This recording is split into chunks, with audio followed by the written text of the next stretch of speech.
Yesterday, Star Wars Battlefront released a massive amount of information. In this video, I'm going to break down the top 5 best and worst features that are going to be in this game. Welcome, ladies and gentlemen. My name is StoneMountain64. If you're new to my channel, don't forget to subscribe. You can also check out in more detail anything I don't cover here from my previous videos in my Battlefront playlist. Without further ado, though, let's jump into it with number 5. Starting on the con side, there will be no dedicated campaign in this game. I'm actually personally a multiplayer gamer, so it's not the biggest hurt, which is why it is number 5, but it was awesome in Battlefront 2 being a soldier fighting alongside the Jedis, the premise of the game, just fighting in the war. Star Wars being such a story-oriented series and having it in the last game, I guess I'm just surprised or disappointed that it's not there. Fortunately, on the pro side, there will be missions and other offline things that we can do, as well as play those missions online with other players or offline, even in split screen, as well as there will be bots and AI, which is something that one of the developers confirmed on Twitter. Now, we don't know if bots or non-players will be running around in multiplayer games. I don't think there will be, like I mentioned in my previous video. Based on the in-game footage that I had seen, I didn't see any of that, but having it in missions, it expands the multiplayer portion and what we can do. Coming in number 4, at least for me personally, is the new partner system that they're using. This was reported by Engadget as well as Eurogamer, as well as I saw on their website they referenced partner up with a friend in online multiplayer, share unlocks, and have each other's backs on the battlefront. How it's described? Essentially, this will allow you to team up with one friend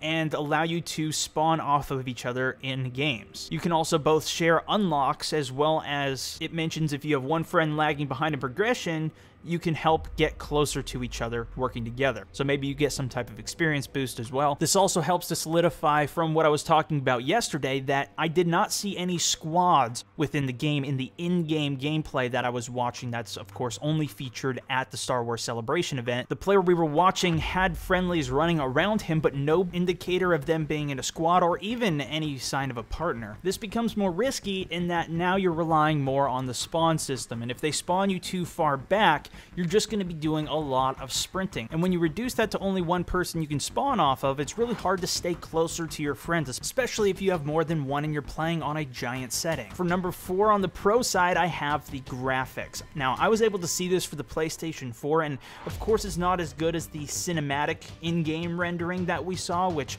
in-game rendering, it just means that they didn't put it into post or do any After Effects or additional editing afterwards. It's all things that they've designed and will be assets in the game. PlayStation 4 graphics, though, were extremely good, and it was a lot of the more smaller details that were really impressive. When bullets just shot and hit the ground, there was a cloud of dust or smoke that came up and little sparks that blew off in different directions. With so much detail all around, up to the trees and the sky. The lighting effects and shadows were beautiful, and the player movement all in 60 frames per second on the console, and I can't wait to see more, and I'll share with you guys as soon as we get any. Coming in for number 3 on the con side is that we found out the maximum amount of players is going to be 40. Although a lot of people to be in one game, it's disappointing relative to the previous Battlefield releases. Battlefield 4 having 64 players, even Battlefield 3 having 64 players on the PC, but previous speculation and rumors were leading us to think even 100 plus players per map with these giant battles, and it seems like it's more of an optimization rather than a limitation. Although it could be both. The maps maybe not being as large and trying to cater the maps to the amount of players that are appropriate on them. Something we saw Battlefield Hardline just let you play as many people as you want on it, and some of those small maps really turned into a cluster. On the pro side, we have epic classic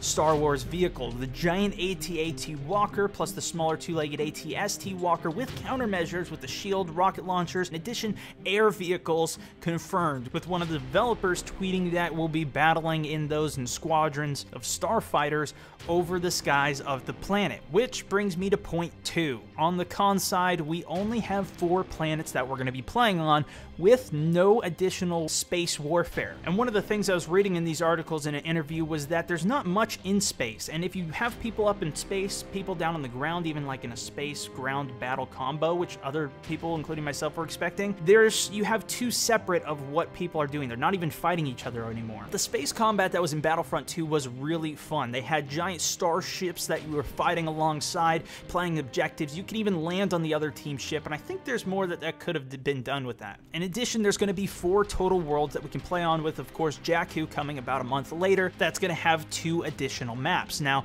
overall, we are going to have more than 2 maps per planet. Confirmed by one of the developers, we can expect at launch more than 2 per planet, which is awesome, but I hope there's enough diversification between those maps on each planet so that it doesn't just turn into 4 basic concept maps. My pro side for number 2 is Jedis, heroes and villains confirmed, and the way that they're going to play or feel is as if they are bosses or really true heroes on the battle, extremely powerful, and everybody's going to have to work together to take them down. This is a really unique gameplay mechanic, having one super powerful character, and it's going to be interesting to see how they actually let you get the character and become the hero, as well as how difficult it is to take them down working with a bunch of random people to do it. And finally, number 1, starting with the con side, that being that we're only able to play with 2 different sides, the Stormtroopers and the Rebels. This is because, of course, we are playing within the Galactic Civil War time period, but at least from what we have confirmed so far, it's only these 2 sides that we can play as, and it's not the biggest of issues, but one of my favorite things in Battlefront 2 was being able to switch the sides of what I was playing on, with each of the different teams having their own specific weapons, and the droids in particular had some really fun classes to play with, and I love the animations there. Of course, this only opens up the opportunity even more for future Battlefronts to come out if this one goes well, but considering we're over half a year away from this one's release, that's gonna be a while. And that leads me to my number 1 pro for this game. This is completely multiplayer focused. They do